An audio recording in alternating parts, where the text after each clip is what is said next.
idiota de mierda. Qué bronca que me dan, loco. No tienen una moto, no ocupan así.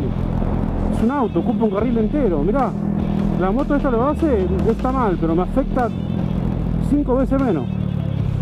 Hijos de puta, loco. Encima ven que vengo de frente. No tiene espacio para sobrepasar. Otro más. Una bronca me dan.